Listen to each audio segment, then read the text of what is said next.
პროტესტი არ წყდება, თბილისის არაერთი ლოკაცია გახდა პროტესტის მთავარი კერა და ახლა ზუსტად ტექნოპარკის მიმდებარე ტერიტორიაზე იკრიბებიან სტარტაპერები. მათი სათქმელი კი ამ პროცესში არის იგივე, რაც ჟღერდება მთელი 2 კვირის განმავლობაში, ის რომ ირაკლი კობახიძის განცხადება ევროკავშირსა და საქართველოს შორის ურთიერთობის დასრულებასთან დაკავშირებით არის საპროტესტო მუხტის და ტალღის შემქმნელი მთელი ქვეყნის მასშტაბით. ახლა სრულიად ქართული საზოგადოება ერთიანდება ერთი კონკრეტული იდეის გარშემო, იმასთან დაკავშირებით, რომ ქართული ოცნების მოღალატეობრივი პოლიტიკა გასცა ყოველგვარ სტანდარტებს. ახლა მოდით გავესაუბროთ სტარტაპერებს და ვკითხოთ მათ ის თუ რატომ გადაწყვიტეს, რომ დღეს ამ ფორმით გააპროტესტონ და მიაწვდინონ ხმა ქართულ ოცნებას.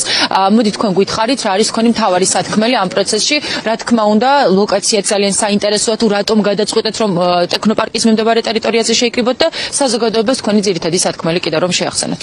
გამარჯობა, მიგვაჩნია, რომ ტექნოლოგიები მხოლოდ ვითარდება თავისუფალ და კაპიტალისტურად ევროპულ და ამერიკულ ბაზარზე და მიგვაჩნია, რომ ტექნოლოგიური პარკი უნდა იყოს თავისუფლების ერთ-ერთი მთავარი გამოხატველი სივრცე, სადაც თავისუფალ გარემოში იქნება ახალი ინოვაციები, რადგან ინოვაცია თავისუფლების გარეშე რთულია რომ შეიქმნას და მიგვაჩნია, რომ კარგი იქნება რომ შეძლონ და დააფიქსირონ თავიანთი პოზიცია, რას ფიქრობენ ამ რეალობაზე, რაც გვაქვს ქვეყანაში, რადგან ასეთ რეალობაში რთულია რაიმე საერთოდ ინოვაციურ შეიქმნას. ძალიან დიდი მადლობა ნატო ჩავკეტაძესაც ვკითხოთ, რას ფიქრობს ამ თემასთან დაკავშირებით.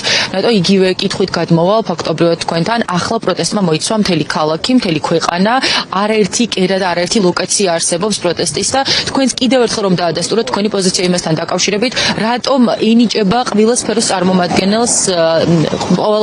წარმომადგენელს პროტესტს დიდი მნიშვნელობა. დღეს ჩვენ ყველა ჩვენი წილი პასუხისმგებლობა გვაქვს, ჩვენი მოქალაქეები მოვალდებულება გვაქვს შესაძლებელი და ეს დღესაც ხდება ეს ძალადობა, აბსოლუტური უსამართლობა, ვექტორის შეცვლა, რომელსაც არავინ არ ვეთანხმებით და ეს კონსტიტუციაშიც უკვე განცხადებული.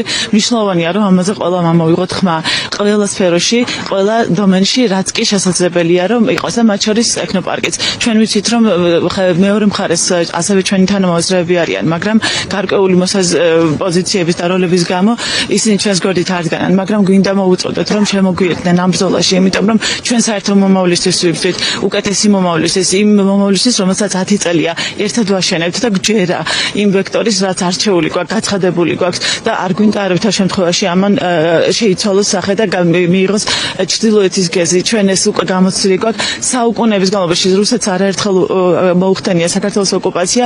ვიცით ყველა მის ამ ყველაფრის ნეგატიური მხარეები, არავის არ უნდა გქონდეს იმის ილუზია, რომ ეხლა რამე შეიცვლება.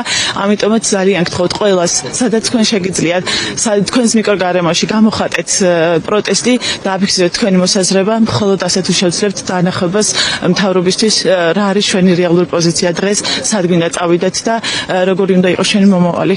ძალიან დიდი მადლობა უსმენთ ნატო ჩავკეტაძეს. აი ახლა ეს ადამიანები, ვინც აქ არიან შეკრებილები, არის სულ მცირე რაოდენობა იმ საზოგადოებისა, რომლებიც აპროტესტებენ ქართული ოცნების მოღალატეობრივ რეჟიმს. აქ თანდათან მოდიან სტარტაპერები და აფიქსირებენ ხმამაღლა და ღიად საკუთარ სათქმელს. დღეს კიდევ არაერთ ლოკაციაზე გაიმართება აქცია, როგორც წინა დღეებისა და კვირების განმავლობაში. საბოლოო ჯამში კი შეერთების მთავარი წერტილი კვლავ იქნება დედაქალაქის მთავარი გამზირი, რუსთაველის გამზირი, სადაც საღამოს 7 საათიდან და მანამდეც მსვლელობით მივლენ მოქალაქეები და საკუთარ პოზიციას დააფიქსირებენ იმასთან დაკავშირებით, რომ ისინი არც ერთ შემთხვევაში არც ქართულ ოცნებას და არც სხვა ხელისუფლებას არ აპატიებენ საქართველოს ევროპული ვექტორისა და კურსის შეცვლას.